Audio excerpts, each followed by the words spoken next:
आप देख रहे हैं आजाद बोल इंडिया का हेडलाइंस शो। आज है 21 अगस्त 2025। मैं हूं आदिल खान आजाद। दुनिया के सबसे बड़े अखबारों और पोर्टल से चुनी गई कुछ बड़ी खबरों को आपके सामने रखेंगे, जिन्होंने आज सुर्खियां बटोरी। इस शो में आज आप देखेंगे, रूस ने दागे 574 ड्रोन्स और 40 मिसाइलें, अमेरिका की फैक्ट्री तबाह। रोबोट वॉर का हुआ ऐलान, 20 लाख सिपाही गंवाने के बाद यूक्रेन हजारों रोबोट्स उतारने का बना रहा प्लान। ईरान ने दिखाई मिसाइल पावर, समंदर में दागी क्रूज मिसाइलों की पूरी रेंज। और अल कस्साम ब्रिगेड और अल कुद्स ब्रिगेड्स का जॉइंट एम्बुश, गजा में आईडीएफ के टैंक्स उड़ाए, ठिकाने किए तबाह। चलिए करते हैं शुरुआत इस शो की। बड़ी खबर यह है कि रूस ने 574 ड्रोन्स और 40 मिसाइलों से एक हैवी अटैक किया है और इसमें अमेरिका के एक यूनिट को, एक फैक्ट्री को तबाह कर दिया है। रूस ने एक शदीद हमला करके अमेरिकी मिल्कियत वाली एक फ्लैक्स फैक्ट्री को निशाना बनाया, जो यूक्रेन के मुकाचेवो शहर में वाक़ है। यह हमला 20 से 21 अगस्त की रात को हुआ है। यूक्रेन में हुआ, अमेरिका में नहीं। फैक्ट्री अमेरिका की थी। 20 से 21 अगस्त की रात हुआ। यूक्रेनी सदर व्लादिमीर ज़ेलेंस्की खुद सामने आए, बोले ये एक आम सिविलियन फैसिलिटी वाली फैक्ट्री थी जिसमें अमेरिका का इन्वेस्टमेंट था। यहाँ रोज़मर्रा की चीज़ें बनती थीं, जैसे कॉफ़ी मशीनें वगैरह। कोई फ़ौजी सामान तो बनता नहीं था, तो फिर इस पर हमला क्यों किया? मकामी हुक्काम के मुताबिक इस हमले में कम से कम 19 लोग ज़ख्मी हुए हैं। इस खबर के मुताबिक रूस ने एक ही रात में 574 ड्रोन्स और डिकॉयस और 40 मिसाइलें दागी यूक्रेन के ऊपर। ज़्यादातर टारगेट्स वेस्टर्न यूक्रेन के वो इलाके थे जो फ्रंट लाइन यानी कि मैदान जंग से बहुत दूर थे, अंदरूनी इलाके थे, वहाँ पर यह हमला किया गया। ये सब उस वक्त हो रहा है जब हाल ही में अमेरिकी सदर डोनाल्ड ट्रंप ने एक मुमकिना अमन डील पर बातचीत के लिए पहले व्लादिमीर पुतिन से अलास्का में समिट की और इसके बाद फिर वाशिंगटन में व्लादिमीर ज़ेलेंस्की को बुला लिया कि आओ तुमसे मिलना है। मगर इस सब के बावजूद, अमन की बातें चलने के बावजूद, रूस के हमले लगातार जारी हैं और वो और ज़्यादा तेज़ हो रहे हैं। और ख़ास बात यह कि इस बार तो उन्हीं की फैक्ट्री को निशाना बनाया जिनकी कंपनी या जिनकी फैक्ट्री यानी अमेरिका की यूक्रेन में चल रही थी। खैर, ये बड़ी खबर एक सवाल के साथ शुरू कर रहा हूँ। क्या यूक्रेन के रोबोट अब लड़ेंगे रूस से जंग? 20 लाख सिपाही खोने के बाद यूक्रेन ने जंग लड़ने के तरीकों में बड़े बदलाव का ऐलान किया है। क्या दुनिया पहली बार एक रोबोट वॉर की गवाह बनने जा रही है? रूस के आरटी न्यूज़ चैनल की, उसकी वेबसाइट की 21 अगस्त की खबर को देख लीजिए। इसके मुताबिक यूक्रेन के कमांडर इन चीफ अलेक्जेंडर सिरिस्की इसने ऐलान किया कि उसकी फ़ौज अब इंसानी सिपाहियों की कमी को पूरा करने के लिए रोबोटिक सिस्टम्स का सहारा लेगी। सिरिस्की ने ये का बयान उस वक्त आया है जब यूक्रेन की आर्मी फौजियों की शदीद कमी का सामना कर रही है। हालिया रिपोर्ट्स के मुताबिक साल 2022 से अब तक की जंग में यूक्रेन ने तकरीबन 20 लाख सिपाही खो दिए हैं। 20 लाख जाने गई हैं फौजियों की। सिरिस्की के बयान में कई अहम बातें कही गई हैं, जैसे फ्रंट लाइन बहुत पेचीदा है, खासकर पोक्रोवस्क का इलाका, जहां रूसी फौज रोज़ाना तकरीबन 50 हमले कर रही है। रूस के पास ज़्यादा मोबिलाइजेशन रिसोर्सेज हैं, मगर यूक्रेन के पास बेहद कम। इसी कमी को पूरा करने के लिए 15,000 ग्राउंड रोबोटिक प्लेटफॉर्म्स तैनात किए जाएंगे। ग्राउंड रोबोटिक प्लेटफॉर्म्स कितने? 15,000, जो बिना इंसान या बिना रिमोट कंट्रोल के ऑपरेट होंगे। मतलब उनमें सेल्फ तरीके से, अपने तरीके से फैसला लेने की कुव्वत होगी। मकसद इंसानी नुकसान का कम करना और लड़ाई जारी रखना, कि कम से कम फौजी भी मारे जाएं और लड़ाई जारी रहे। यानी आने वाले महीनों में जंग के मैदान में टैंक्स, ड्रोन और मशीन गन के साथ साथ रोबोट भी उतर सकते हैं।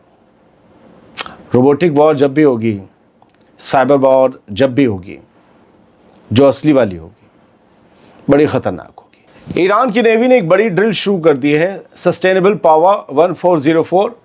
इस वॉर गेम में अपनी मिसाइलें दाग दी हैं ईरान ने और ताकत दिखा दी है दुश्मन को।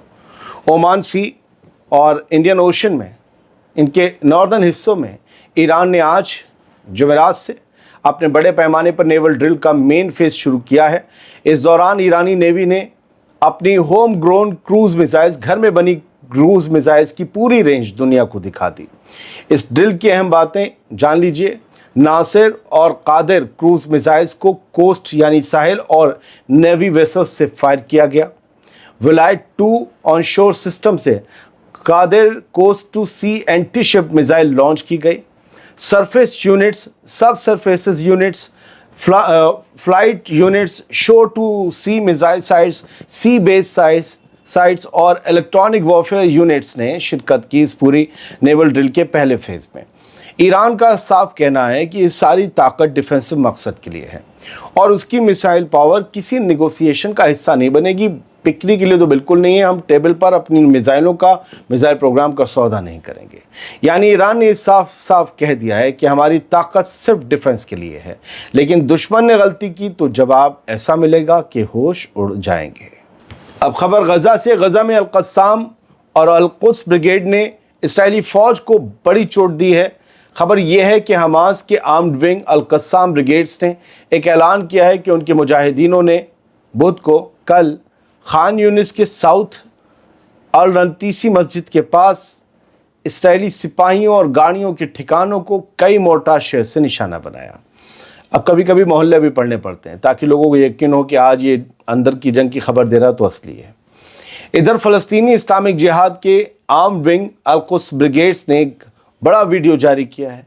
इसमें दिखाया गया है कि उन्होंने अल-कस्साम ब्रिगेड्स के साथ मिलकर एक कोऑर्डिनेटेड एम्बुश किया, एक जॉइंट ऑपरेशन किया।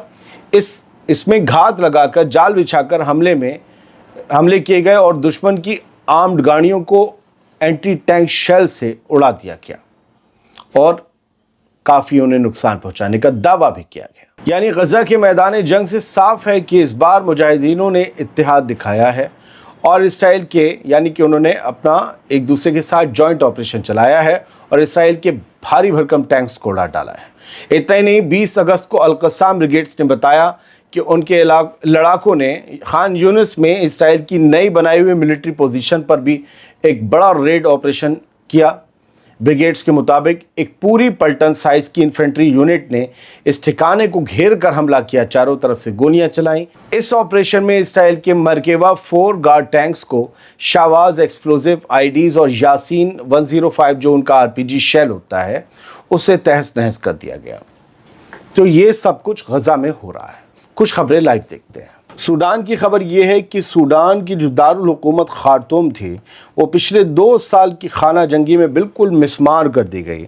आप देखिए तो मतलब ऐसा लग रहा है कि इस इमारत पर कितनी गोलियां चली कि जगह जगह उसका पेंट छूटा हुआ है। इस तरीके से खाना जंगी में हर कोई अपने ही मुल्क के लोगों के लिए लड़ रहा होता है, लेकिन सिर्फ अपने मुल्क को बर्बाद कर रहा होता है, सिवाय इसकी कुछ नहीं।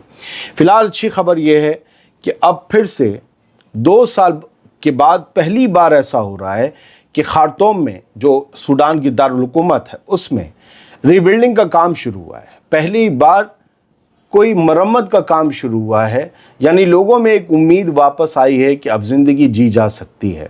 यहाँ से जब से रैपिड सपोर्ट फोर्सेस यानी आरएसएफ को खदेड़ा है सूडान की आर्मी ने, तब से यहाँ पर कुछ अमन कायम हुआ है और जगह जगह मिट्टी, रेत, बजरी, सीमेंट पड़ा हुआ देखा जा रहा है। मरम्मत के काम शुरू हो रहे हैं, लोगों में ज़िंदगी जीने की उम्मीद फिर से ताज़ा हुई है और अब जो है लग रहा है कि वहाँ पर ज़िंदगी, hospitals, school, water pipelines, power networks को फिर से दुरुस्त किया जा रहा है, मरम्मत की जा रही। तो लगता है कि हाँ, कुछ शायद अभी और जिया जा सकता है सूडान में। जॉर्डन ने ये कहा है कि इसराइल जो कुछ भी कर रहा है वो वेस्ट एशिया में अमन कायम करने के हर एक मौके को, हर एक वजह को पूरी तरीके से ख़त्म और नेस्त नाबूद कर रहा है। वो वेस्ट बैंक को कब्जाने की बात करता है, वो गजा सिटी को कब्जाने की बात करता है और इससे लगता है कि वो चाहता ही नहीं कि पूरे वेस्ट एशिया में कभी भी अमन कायम हो। उसके ये इरादे बताते हैं कि उसकी कब्ज़ा करने की नीयत बेहद ख़तरनाक है और उस पर प्रेशर इस तरीके से डालना होगा कि उस पर नकेल कसी जा सके। ये जॉर्डन के फॉरेन मिनिस्टर कह रहे हैं। एक कमाल की बात है कि वाइट हाउस में एक सीनियर प्रेस ऑफिसर हैं, उन्हें निकाल दिया गया है, उनको उनकी जगह से हटा दिया गया है। और यहाँ जेफीड की हेडलाइन करी, Trump demands only pro Israel messaging. Trump को सिर्फ پرو اسرائیلی میسیجنگ والے لوگ چاہیے جو صرف اسرائیل کے حق میں بیان دیں یا بات کریں، ایسے لوگ اپنے آفس میں چاہیے ہیں۔ یہ ٹرمپ کی ڈیمانڈ ہے، خود لکھا گیا ہے اور نکالا کسے گیا ہے؟ شاہد قریشی تھے، U S press officer white house میں۔ وہ اصل میں پبلکلی کچھ باتیں ایسی کر رہے تھے جو اسرائیل کے خلاف تھیں اور فلسطینیوں کے حق میں تھیں۔ اب ڈونلڈ ٹرمپ کے چشمے میں یہ بات تو فٹ بیٹھتی نہیں ہے کہ فلسطین کے حق کی بات ہو، اسرائیل کی مخالفت میں کچھ بولا جائے، تو کہا کہ اسے ہٹاؤ یار، یہ تو روز پریس سے جڑتا ہے، اسے ہٹاؤ یار۔ خیر، جس کے ہاتھ میں طاقت ہوتی ہے وہ اتنا چور ہو جاتا ہے، پھر وہ کچھ بھی کرتا ہے۔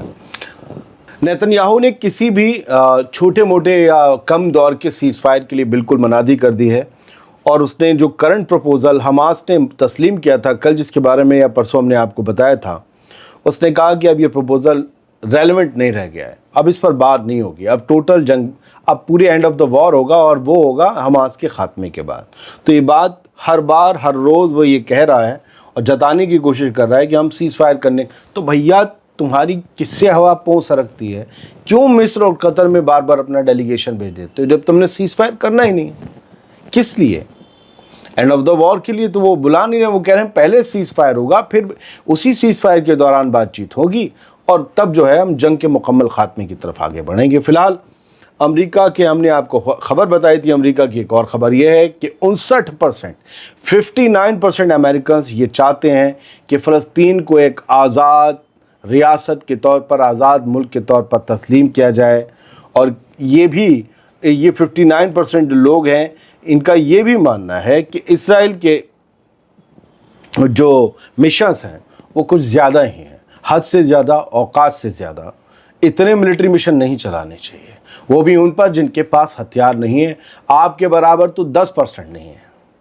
دنیا کہہ رہی ہے کبھی برابر والے سے لڑ کے دیکھو، جس کے پاس تمہاری نسل کے وائٹ فائٹر جیٹ ہیں ان سے لڑ کے دیکھو۔ کیا لڑتے ہو تم ان لوگوں سے جو غزہ کے عام لوگ ہیں، جن پر بم برساتے ہو، بچے، عورتیں وغیرہ۔ خیر، بہت بہت شکریہ، سلامت رہیے، خوش رہیے۔